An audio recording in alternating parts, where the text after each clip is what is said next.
moi, je suis allé chez des médecins des fois, de temps en temps, Mm. et je suis médecin, donc je lis de la médecine. Donc le matin, je lis l'HAS, la FDA et qui on vaccine pour le virus respiratoire syncytial, tu vois. Oui, ça, c'est parce qu'on reçoit les Par mails de exemple, la je me mets chaîne. au courant sur les trucs allergiques, etc., etc. Enfin, moi, je reçois les mails de la FDA, hein, pas de la FS. Bah, Mais tu reçois voilà, aussi le mail. je suis médecin, je me renseigne, et puis des fois, j'étais aux urgences. Des fois, j'arrive aux urgences.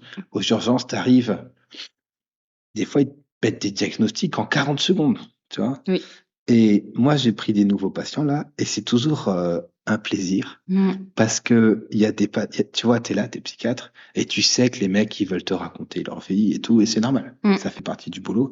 Et tu sais que si tu leur sautes dessus avec un diagnostic au bout de 10 minutes, Mm.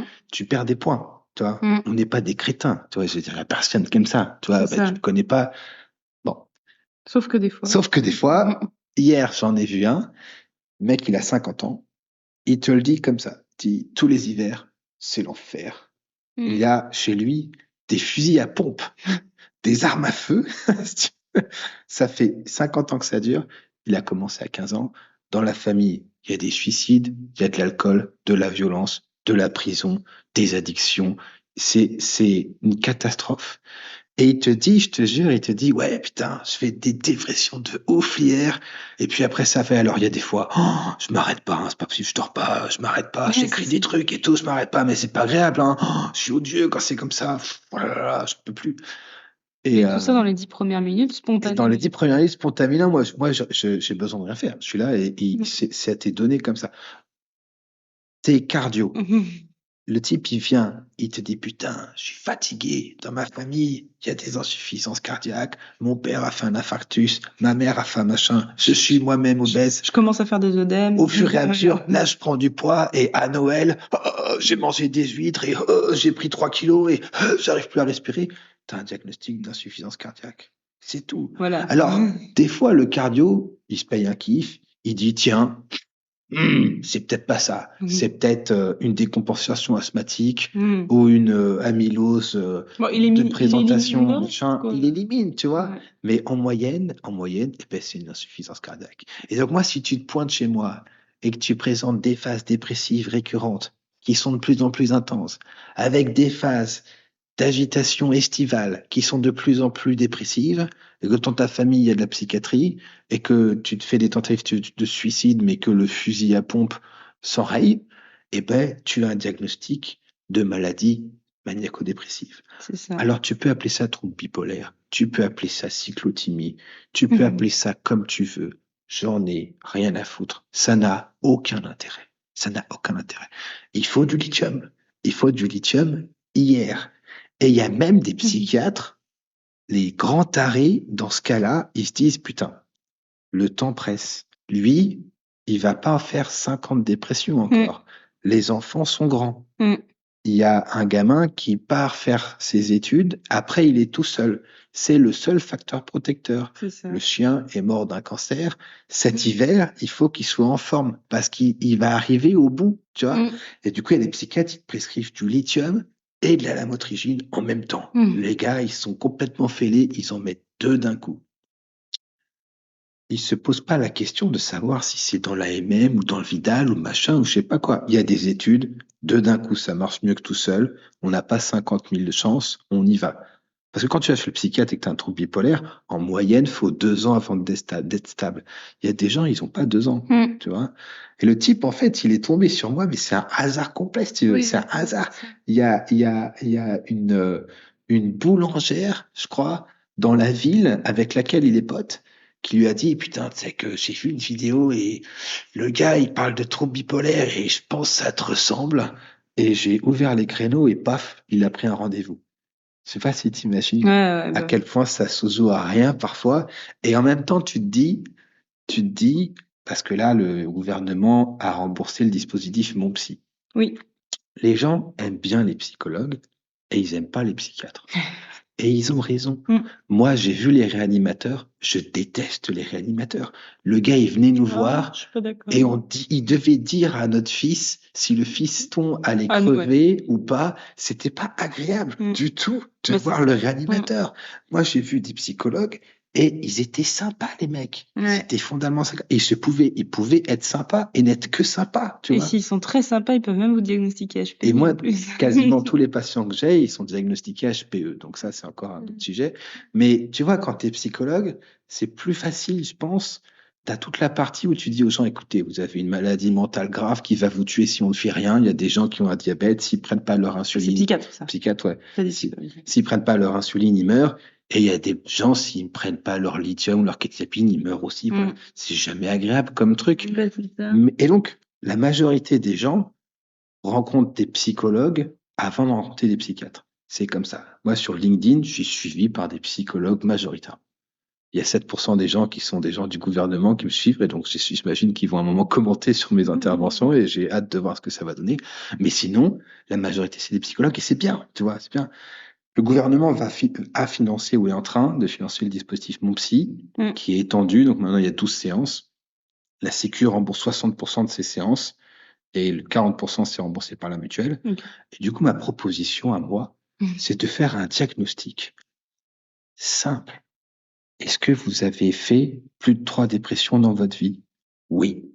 Est-ce que dans votre famille, il y a une personne qui a, elle aussi, fait plus de 3 dépressions ou une dépression dont elle se sort pas? Oui. Est-ce que vous avez dans votre famille des addictions? Oui. Alerte rouge. C'est ça. Alerte rouge. J'envoie un psychiatre. Bah oui, même sans Simple. les addictions d'ailleurs. Mais alors après, on peut faire des questionnaires de tous les Mais côtés, voilà, tu vois. ça, c'est un truc qui se discute, mais c'est vrai que. Mais tu vois, 3 dépressions ou plus. Ah bah de toute façon, Allô, le de psychiatre. base, s'il y a Allô, eu le 3 psychiatre. dépressions en plus et que les antidépresseurs fonctionnent toujours pas, c'est pas bon. C'est allô, le psychiatre, tu vois. C'est psychiatre. Là, vous allez dire, ouais, mais tes psychiatres, il n'y en a plus, crétin. Oui. Et vous aurez raison. Ah bah oui. D'où mon positionnement du psychiatre qui doit faire de la médecine, tu vois. Tu fais que la médecine, tu fais pas de la psychothérapie. Il n'y a plus assez de psychiatres pour faire ça. Mais on va pas forcer les psychiatres à faire de la médecine parce que sinon, il n'y a plus de psychiatres de toute façon non plus. Ils s'en vont. Tu Bah vois. c'est ça. Il y a des psychiatres, tu leur dis, écoute, faut revoir la physio rénale pour pouvoir prescrire du lithium. Les mecs, ils font non. C'est ça. Et c'est pas grave. Enfin, tu vois, on va pas les. Enfin, moi, j'ai pas de jugement à faire sur ça. Et du coup, sur qui ça va tomber? C'est les médecins. Moi, je pense que la solution au problème de santé mentale en France, c'est les médecins G. Les médecins G, ils ont tout à y gagner parce que le patient bipolaire en médecine G, c'est l'enfer. Oui. C'est l'enfer. L'hiver, il te stresse, tu sais pas s'il va revenir. L'été, il est furieux. Entre les deux, il râle. Enfin, c'est l'enfer. Il arrive dans ton cabinet une fois sur deux, c'est l'apocalypse. Jamais content. D'un coup, il a déclenché un diabète, t'as rien vu venir parce qu'en plus, la moitié des gènes exprimés dans le cerveau sont exprimés ailleurs dans le corps. Je répète, la moitié des gènes exprimés dans le cerveau sont exprimés ailleurs dans le corps. Et donc, les patients atteints de troubles bipolaires, ces crétins, ils font des maladies de tous les côtés en plus. Donc, c'est l'enfer, si tu veux. C'est la cata. Et soit tu fais rien et il y a cette espèce d'angoisse de faut bien faire quelque chose, soit tu mets un anti-dep et là, tu te tires une balle dans le pied. Et donc, effectivement, je pense que la solution, c'est pas de financer les psychologues pour les patients atteints de troubles bipolaires. Je pense pas que ce soit la solution. À mon avis, je pense pas. Parce que de toute façon, soit les psychologues prescrivent, et j'ai envie de te dire, pourquoi pas.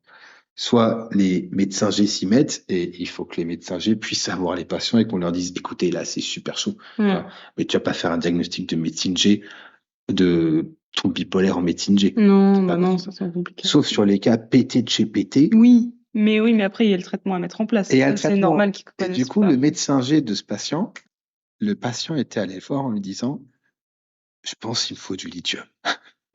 Tu vois, alors franchement, quand c'est comme ça, c'est chaud là. Les gars, ils sont cuits, quoi. Ils sont mûrs à point. Ils arrivent chez toi, t'as juste à tendre la main et paf. Ouais, c'est ça. Et le médecin G, il a pris peur du lithium parce qu'il a peur et il lui a prescrit de la paroxétine. Ah oui, ça c'est une catastrophe. Et c'est une catastrophe. Et c'est pas de la faute des médecins G. Non, bah non, ils sont pas formés. Les médecins G ont été arrosés de la part des labos. Et en fait, en France, il n'y a pas de formation médicale continue. Mais c'est pas, ça crée un espèce de vide que les labos récupèrent. Donc, tu as le laboratoire GSK qui vient te former sur la paroxétine. Écoutez, PHQ-9, vous donnez ça dépiste les dépressions. Vous mettez un peu de paroxétine, boum, tu vois. Alors, c'est vrai que c'est vraiment un des pires dans la dans la bipolarité. C'est le pire dans la psychiatrie. Non, alors dans la psychiatrie, ouais, mais dans la bipolarité, un des pires avec la venlafaxine. Ouais. Il y a peu de raisons de commencer par ça, en tout cas. Et du coup, c'est pas de la faute du médecin traitant, c'est de la faute du système qui fait que les médecins traitants sont abandonnés à leur sort avec une horde de patients atteints de troubles psychiatriques, que les psychiatres ne sont pas du tout obligés de faire de la psychiatrie un peu hardcore, parce que tu peux aussi, enfin moi j'ai des potes psychiatres qui voient des patients pendant 1 heure et demie qui discutent des vicissitudes de la vie, tu vois. Et c'est pas un souci, hein. Mais il y a des patients qui sont en train de crever et on les voit pas. Et ce mec, honnêtement, c'est un coup de hasard parce que s'il n'est pas suivi, l'année prochaine, il est mort, je pense. Ou l'année d'après. Mais tu vois, il va pas faire 30 ans comme C'est ça. ça. Moi, celle que j'ai vue, c'est une patiente qui était dans l'est de la France et je sais pas exactement comment elle est arrivée vers moi, mais de ce que j'en ai compris, c'est qu'il y avait plus de psychiatres dans sa région et du coup, elle a juste regardé les psychiatres qui faisaient des consultations en visio. Et c'est comme ça qu'elle est arrivée. C'est exactement le même tableau que le tien. Elle est arrivée en 10 minutes en me disant, bah, il y a des moments où je suis Speedy Gonzalez, je suis hyper en forme, et puis il y a des moments où je suis pas bien, je dors tout le temps, je suis dépressive. T'imagines, à 50 ans. Et ma mère, elle était maniaco-dépressive. À 50 ans, enfin. Il y a peu de gens qui feront l'expérience d'un truc aussi horrible que les dépressions récurrentes. T'as un trouble bipolaire, tu passes, quand t'es pas traité, 60% de ton temps malade au moins. Je sais pas si les gens se rendent compte. C'est un truc de Dont dingue. 70 en dépression, je crois. Donc 90% en dépression. Ah oui, j'avais 70%. moi. Les troubles bipolaires qui posent problème, c'est les dépressions. Ah oui, je sais, oui, ça je sais, mais Mais le temps en dépression, c'est 80, le type 2, c'est 90% et quelques. Ouais. C'est un truc de ouf. C'est un truc de ouf. Il y a peu de gens qui se rendent compte d'à quel point c'est atroce. Honnêtement, Mm. j'ai du mal à imaginer un truc plus horrible que ça. Si Mm. tu peux, enfin, se dire, même quand tu as un cancer du sein, le truc qui va être un élément modérateur de la souffrance, machin, c'est les problématiques cognitives, thymiques, machin, si tu veux. Voilà, il y a peu de choses aussi horribles que ça. Et moi, je trouve ça flippant pour le mec, tu vois. De dire coup de bol, quoi. Mais même toi, coup de bol, t'as Bah ouvert les créneaux 2 semaines, si tu veux. C'est un coup de bol complet, quoi. bah c'est ça. Et il n'y a plus de psychiatre. Enfin, non, il n'y a plus de psychiatre du tout. Donc, je ne sais pas comment on fait. Et donc, ça pose la question de la gestion du risque. Et je réussis pas à me retenir sur la question de la Ritaline. Ah. J'ai fait un petit post sur LinkedIn dont je suis très content. Mm. Et donc, c'est l'histoire d'un gamin. C'est pas trop long, non, on va finir ça. C'est l'histoire d'un gamin. C'est long ou pas? Je sais pas, mais je sais pas où tu veux en venir par rapport à ce qu'on a dit. C'est l'histoire d'un gamin. Il arrive chez toi et le cousin est hyperactif, l'oncle est en prison, le père a des addictions. Oui, Le gamin pour est info, les hyperactifs en prison, c'est très, très, très fréquent. 50% des gens qui ont le phénotype TDAH, en tout cas. Parce que voilà, les femmes font des dépressions et les hommes font de l'impulsivité et c'est jamais très bon d'être trop hyperactif et impulsif parce que tu termines en zonzon. Et l'endroit où il y a le plus de patients atteints de troubles psychiatriques, c'est en prison. Bon. Et le gamin, il est tellement fracassé qu'il n'arrive même pas à rester dans ton bureau assis, il fait des vols planés. Tu vois, il s'entraîne à se jeter par terre, mais tu vois pas, enfin, vraiment Parce que un vol plané. quoi. Ça l'amuse, il n'arrive pas, ça va, oui, et il continue, enfin, il prend tes stylos, il massacre tout, enfin, l'enfer. Il est exclu des cours. Et la famille a dépensé tout l'argent là, et ils ont fait un bilan neuropsycho. Et le gamin, il a marqué peut-être hyperactivité, il a fait une diva. La diva, c'est le DSM-5 glorifié, toi. C'est genre, tu prends le DSM-5. Je suis pas d'accord, moi je la trouve bien Tu la fais diva. passer ça. Oui, mais il y a une face validity, mais ça reste un diagnostic de TDAH, donc c'est tout pourri. Mais bon. Mais d'accord, mais je trouve que la diva, si on la fait faire avec l'entourage, elle est très bien. Oui, ça mesure très bien un truc, c'est le truc que tu mesures, dont je suis pas convaincu, moi, mais bref. Toujours est-il que voilà, il y a marqué TDAH sur le truc, mais le neuropsychologue, surtout, ne peut pas faire de diagnostic. Grand Dieu, quelle horreur! Ça, c'est inenvisageable. C'est bien, parce que pour le TDAH, autant c'est facile, pour l'autre, ça l'est moins. Et ils te l'amènent et ils disent qu'est-ce qu'on fait? Qu'est-ce qu'on fait? L'ASE n'est pas loin, parce que voilà, la mère, l'enflure, est en train de dire je peux rien faire. On n'y croit pas une seconde. Tu fais ton petit entretien clinique, tu t'assures qu'il n'a pas des apnées du sommeil ou une carence en fer ou je sais pas quoi, tu vois. Et en fait, tu diagnostiques un TDAH, tu vois. Bon, c'est pas super compliqué, les gars. Hein, c'est pas le plus dur. TDAH, c'est pas très compliqué. Et là, du coup, qu'est-ce qu'on fait? Parce que le psychologue, la mère peut pas payer de psychologue et le gamin, il a pas l'air très intéressé sur le fait de rester machin. Il fait déjà du sport, il ne fait que ça en fait. Il s'arrête pas, il dort pas. C'est vrai que je pense pas qu'il soit très intéressé par la mise en place de gommettes pour s'organiser. Voilà, ça va pas le faire, quoi. Et du coup, ça se termine par des médocs. Voilà, ça, c'est la réalité du terrain, tu vois. C'est comme ça. Ça, c'est du quotidien. C'est tous les jours en France, ok? Et du coup, moi, j'avais mis la question, qu'est-ce qu'on met? Et il y a des gens qui ont répondu du tertian sur le truc. Je sais, mon poste n'est pas très bien formulé, mais il y a des gens qui mettent du tertian dans cette situation. Oui, alors oui, on ne parle pas des gens qui ont répondu sur le Oui, poste, on mais parle de fait, il y a des gens qui Il mettent y a du des tertian. gens, que ce soit des médecins traitants ou des psychiatres ou je sais pas, qui mettent du tertian parce qu'ils évitent la Ritaline. Il y en a d'autres qui mettent de l'Atarax parce que ça permet de se détendre un peu, et d'autres qui mettent rien et qui se disent on va se donner un peu de temps pour observer et tout machin. Si tu viens et que tu es une femme et que tu as une douleur en fosse iliaque gauche et que tu as un peu de fièvre, soit tu es enceinte et tu as une GU et c'est le foutoir, soit tu as une appendicite. Dans 80x% des cas, et il faut se bouger le derche maintenant. Dans tous les cas. Tu peux pas dire on va revoir dans 2 mois. Personne fait ça. Mm. Personne fait ça. Et ben là, c'est pareil. Tu vois, tu peux pas attendre en fait. Enfin, il y en a peut-être qui ont fait ça, mais ils ont peut-être eu des procès derrière. Et tu peux pas juste attendre, tu vois, ça va merder. Ça va merder, le gamin, il est déscolarisé, la mère, elle va faire je sais pas quoi, ils ont les services sociaux derrière, ça va merder, il faut faire un truc, il faut faire un truc. Donc attendre, c'est déconnant. La Tarax, c'est déconnant, ça ne marche pas, donc Oui, TDAH, c'est ça marche vraiment. pas, c'est déconnant. Là, c'est la Et notion de pronostic fonctionnel le tertian, qui est hyper importante pour le coup. tertian, c'est de la malpractice. Ah oui, ça. Le tertian, moi, vous foutez mon gamin sous tertian alors qu'il a un TDAH franc, je vous colle un procès. Ah ouais. Je vous colle un Parce que procès c'est même direct. plus que de la malpraxise. Moi, je trouve que c'est de la maltraitance. Mais Je veux dire, je colle un procès cash. Il n'y a aucune étude qui montre que ça marche. Il y a une chier d'études qui montrent qu'il y a des effets secondaires extrêmement préoccupants avec le tertian, qui est une phénothiazine, qui est un dérivé du largactyle, qui a été découvert parce que c'était un sédatif majeur à l'époque, ils appelaient ça. Ils disaient que c'était l'argactyle parce que ça agissait sur beaucoup de neurotransmetteurs, ça faisait plein de trucs, et ils voulaient à la base développer ça pour de l'anesthésie générale.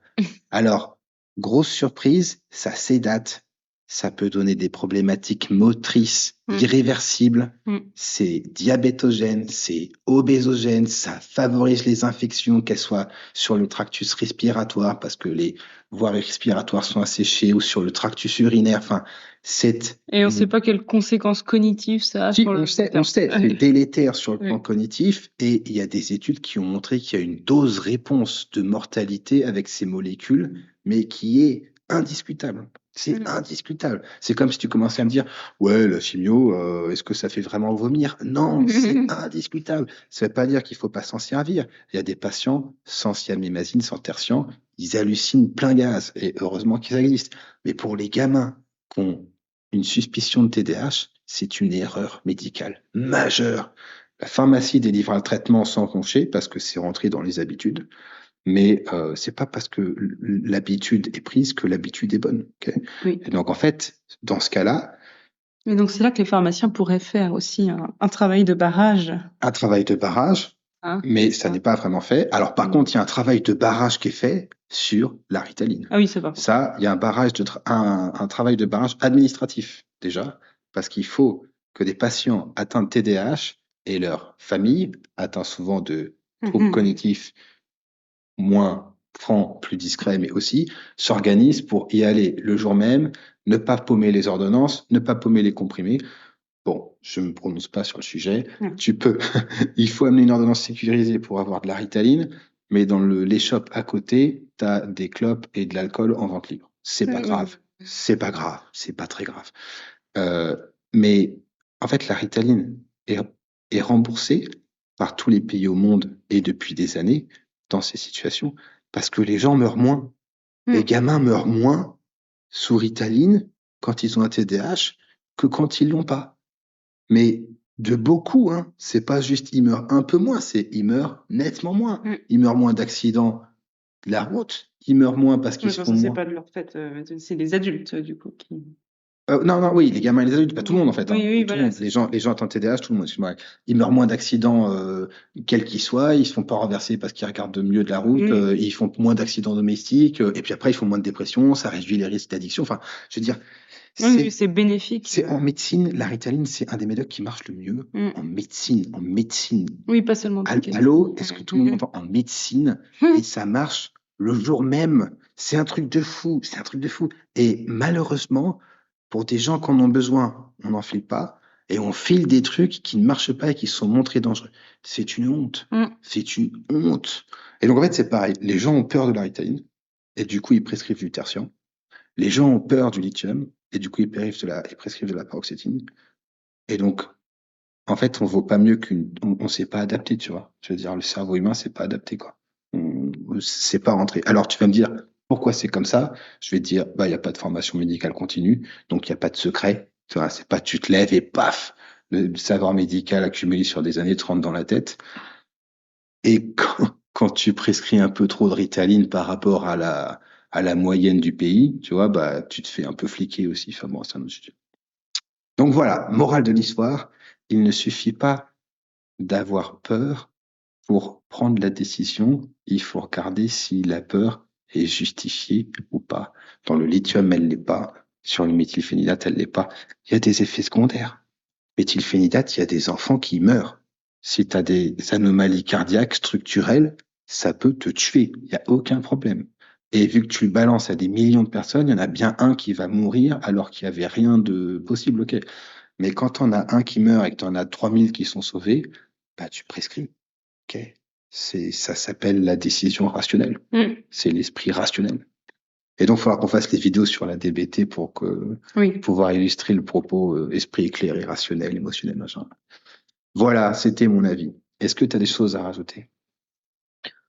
Non, je crois pas, mais je pense qu'il est temps que le niveau... Non, je vais dire une connerie. Tu vas dire une connerie, ouais. Ouais. Tu ne sais pas qui regarde ce qu'on fait. Ouais, non. Donc, il faut rester très humble. Voilà, merci. Allez, j'insiste, hein, je fais des conneries tous les jours. Je fais des erreurs moi aussi, tous les jours. C'est pas parce que je suis là en train de dire on fait des erreurs sur le plan psychiatrique, ça ne suit pas, que je pense que je suis meilleur ou que j'en fais pas. On est d'accord. Hein. Je fais des boulettes, il se passe pas une seule journée sans que je fasse de conneries. Oui. Et ça, c'est que celle dont je me rends compte. J'ose pas imaginer si je savais. Non, mais je pense que ce qui compte, c'est d'essayer de pas en faire. Alors, moi, et de mettre tout en œuvre. Toutes les conneries que j'ai faites, elles ont jamais été faites par négligence. Oui, c'est ça. Elles ont peut-être été faites par ignorance et elles ont jamais été faites par négligence. Et je pense que c'est difficilement évitable. Oui, c'est ça. Mais il n'y a pas de conneries que j'ai faites de façon systématisée alors qu'il y avait du savoir qui montrait depuis des décades que c'était une connerie. Je pense pas. Ou s'il y en a, on espère les corriger bientôt. J'espère les corriger bientôt. Voilà. Allez, bon week-end. Bon week-end.